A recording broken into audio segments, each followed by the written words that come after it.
খুব বড়সড় একটি অশনি সংকেত, বলা যায় ভয়াবহ।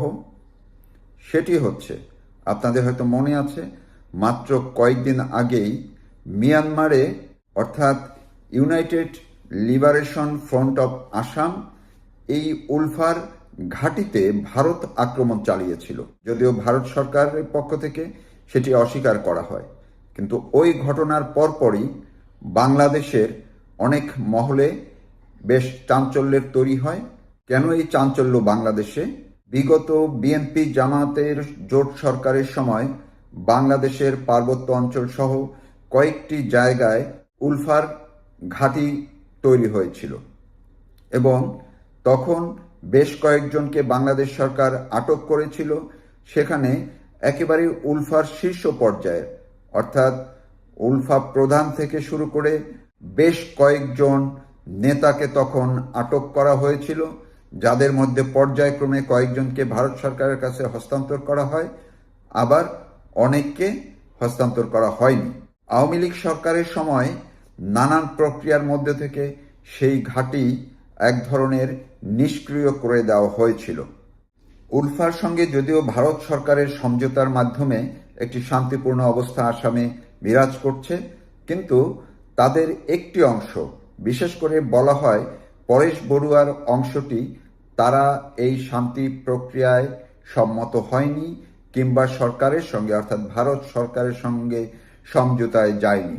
ফলে বাংলাদেশের ক্ষেত্রেও এই পরেশ বড়ুয়া বেশ আলোচিত একটি চরিত্র উলফা সংগঠিত করার জন্য। বাংলাদেশে উলফার যে ঘাঁটিগুলো ছিল আগে, সেইগুলো আবার অর্থাৎ 5ই আগস্টের পর থেকে ব্যাপকভাবে সক্রিয় হয়ে উঠেছে বলে ভারতের কাছে খবর ছিল এবং আছে।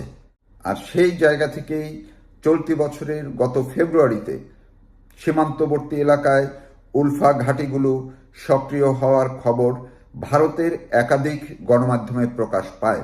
ভারত সরকারের কাছে যথেষ্ট তথ্য প্রমাণ রয়েছে বাংলাদেশের সীমান্তবর্তী এলাকায় উলফার যে ঘাঁটিগুলো রয়েছে, উলফার যারা সক্রিয় সদস্য এখনো বাংলাদেশের ভিতরে প্রবেশ করেছে, তাদের সঙ্গে বর্তমান এই ডক্টর মোহাম্মদ ইউনূসের পৃষ্ঠপোষকতায় যেই দলটি গড়ে উঠেছে এনসিপি বা ন্যাশনাল সিটিজেন পার্টি, এই এনসিপির ঘনিষ্ঠতা রয়েছে, সহযোগিতা রয়েছে। অর্থাৎ উলফা এই এনসিপিকে সব ধরনের সহযোগিতা দিচ্ছে বলেও ভারত সরকারের কাছে তথ্য আছে, এমন কথা ভারতের একাধিক সাংবাদিক আমাকে জানিয়েছেন। ভারতের একজন সিনিয়র সাংবাদিক আমাকে জানিয়েছেন, মূলত শেখ হাসিনা সরকারকে উৎখাতের জন্য যখন থেকে গত বছর জুলাই মাসে আন্দোলন জোরালো হয়, তখন থেকেই অনেকটা তড়িঘড়ি করে উলফা এবং আইএসআই সীমান্তে তাদের সেই তৎপরতা বেশ জোরালো করে এবং সেখান থেকেই এই যে যারা আন্দোলন করেছে, বৈষম্য বিরোধী ছাত্র আন্দোলনের নামে শেখ হাসিনা সরকারকে উৎখাতে ঢাকা, চট্টগ্রাম সহ বড় বড় শহরগুলোতে যেই মাত্রায় আন্দোলন গড়ে উঠেছিল, বিক্ষোভ হয়েছে, সহিংসতা হয়েছে, হামলা, গুলি, ভাঙচুর যা কিছু হয়েছে, এই ক্ষেত্রে উলফা এবং আইএসের সক্রিয়তাও তাদের সঙ্গে যুক্ত ছিল। অনেক জায়গায় তাদের সদস্যরাও সক্রিয়ভাবে ভূমিকা রেখেছে বলেও ভারতের কাছে তথ্য আছে। এখন কথাটি হচ্ছে, মাত্র কয়েকদিন আগে যখন মিয়ানমারের উলফা ঘাঁটিতে হামলা হয়, এরপরে ভারত সরকারের নজর কি বাংলাদেশের দিকে পড়েছে? এই প্রশ্নটি ভারতের অনেকের মধ্যে যেমন ঘুরপাক খাচ্ছিল, বাংলাদেশে অনেকের মধ্যে এটি খুব জোরালোভাবে ঘুরপাক খাচ্ছে। সর্বশেষ তথ্য হচ্ছে, বাংলাদেশের ভেতরে উলফা এবং আইএসআইয়ের তৎপরতা এবং এই বর্তমানে এনসিপির সঙ্গে মিলেমিশে জামাত এবং কয়েকটি ইসলামী দল, তারা যে সংঘবদ্ধভাবে কাজ করছে, এখন প্রায় নিশ্চিত হয়ে গেছে ভারত। আর এই পরিস্থিতিতেই ভারত খুবই তড়িঘড়ি করে তাদের সর্বদলীয় বৈঠকের ডাক দিয়েছে। এছাড়াও তারা তাদের নিরাপত্তা বিষয়ক বেশ কয়েকটি বৈঠক করেছে। এসব বৈঠকে ভারত সরকার এক ধরনের প্রস্তুতি নিতে শুরু করেছে।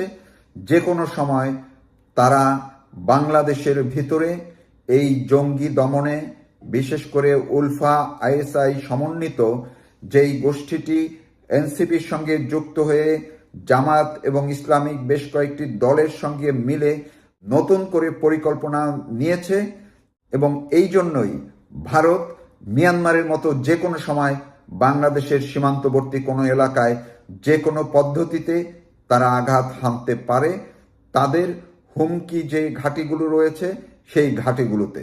আমার পর্যবেক্ষণ হচ্ছে এই সময়টি হতে পারে খুব দ্রুত। এই সময়টি হতে পারে বাংলাদেশে এই বর্তমান অন্তর্বর্তীকালীন সরকার এবং এনসিপি, জামায়াত ইসলামী কিংবা ইসলামিক দলগুলো তারা আগামী 5ই আগস্টের আগে নতুন করে যে কিছু ধ্বংসাত্মক পরিকল্পনার আভাস দিয়েছেন, সেই পরিকল্পনা বাস্তবায়নের আগেই ভারত হয়তোবা তেমন কোনো অ্যাকশনে যেতে পারে, যা খুব দ্রুতই হয়তো দৃশ্যমান হবে। আর এটি যদি হয়, সেটি বাংলাদেশের জন্য খুব বড় ধরনের অশনি সংকেত হবে বলে আমার কাছে মনে হচ্ছে। বাংলাদেশের বর্তমান অন্তর্বর্তীকালীন সরকার গত 1 মার্চ বাংলাদেশে যে উলফার তৎপরতা আছে, ঘাঁটি আছে, এটি নাকচ করে দিয়েছিল। ভারতের দি ট্রিবিউন পত্রিকায় আসামের মুখ্যমন্ত্রী হিমন্ত বিশ্ব শর্মার বরাত দিয়ে তারা কিন্তু নিশ্চিত করেছিল যে বাংলাদেশের ভিতরে সীমান্তবর্তী এলাকায় উলফা ঘাঁটি আছে, সক্রিয় আছে। তারা এটিও বলেছিল এর আগে, অর্থাৎ বিগত আওয়ামী লীগ সরকারের আগে জামাত বিএনপির সরকারের সময় যেই এলাকাগুলোতে ঘাঁটি ছিল, সেই এলাকায় আবার নতুন করে যেমন তাদের ঘাঁটি, তাদের তৎপরতা শুরু করেছে, পাশাপাশি পরিধি আরো বাড়িয়ে আশপাশের আরো বিভিন্ন জায়গায় ছড়িয়ে ছিটিয়ে তারা গেছে। তো এই জায়গা থেকে যে শঙ্কাটি, সেটি হচ্ছে ভারত যদি বাংলাদেশের এই সীমান্তবর্তী এলাকায় উলফা ঘাঁটিতে যারা ভারতের জন্য হুমকি, তাদেরকে নিশ্চিহ্ন করার জন্য, তাদেরকে নির্মূল করার জন্য আঘাত হানে, সেটি বাংলাদেশের জন্য কিন্তু ভয়ানক হয়ে উঠবে। আর বাংলাদেশ সরকার এমনিতেই ভারত বিরোধী যে মনোভাব পোষণ করছে, বিভিন্ন সময় ভারতের বিরুদ্ধে যে উস্কানিমূলক বক্তব্য তারা দিচ্ছে, সেই ক্ষেত্রে ভারত এমনিতেই বাংলাদেশের জঙ্গিবাদের বিরুদ্ধে তাদের সজাগ দৃষ্টি সবসময় রাখছে। আপনাদের মনে আছে মার্কিন যুক্তরাষ্ট্রের এই ট্রাম্প সরকারের গোয়েন্দা প্রধান ভারতে এসে ভারতের মাটিতে দাঁড়িয়ে বাংলাদেশের জঙ্গির ব্যাপারে তিনি কঠোর ভাষায় কথা বলেছিলেন। আর শুধু যে উলফা সেটি নয়, বাংলাদেশে আইএস সহ পাকিস্তান এবং অন্যান্য জায়গার আরও বেশ কিছু যে ইসলামী মৌলবাদী বা জঙ্গি গ্রুপের অবস্থান রয়েছে, তা মালয়েশিয়া থেকেও কিন্তু এর মধ্যে জানান দেয়া হয়েছে। সেখানে বেশ কয়েকজন ধরা পড়েছে মালয়েশিয়া সরকারের হাতে, যারা বাংলাদেশে জঙ্গি এবং যারা শেখ হাসিনা সরকারকে উৎখাতের জন্য ভূমিকা রেখেছিল মাঠে থেকে। যদিও স্বরাষ্ট্র উপদেষ্টা তিনি বলেছেন বাংলাদেশে কোনো জঙ্গি নেই। তিনি যেদিন এই কথাটি বলেছেন, ঠিক তার একদিন পরেই এই যে শর্কিয়া জঙ্গি গোষ্ঠীর কিন্তু কয়েকজন নেতাকে সাভার থেকে গ্রেপ্তার করা হয়েছে, যারা এখনো কারাগারে আছে। তো আপনারা বুঝুন, সরকার যতই বলুক জঙ্গি নাই, বাইরের দেশে বাংলাদেশে জঙ্গির ব্যাপারে কড়া নজর আছে। আর ভারত সেই জায়গা থেকেই এবার যদি কোনো অ্যাকশনে যায়, সেটি মোটেই অযৌক্তিক হবে কিনা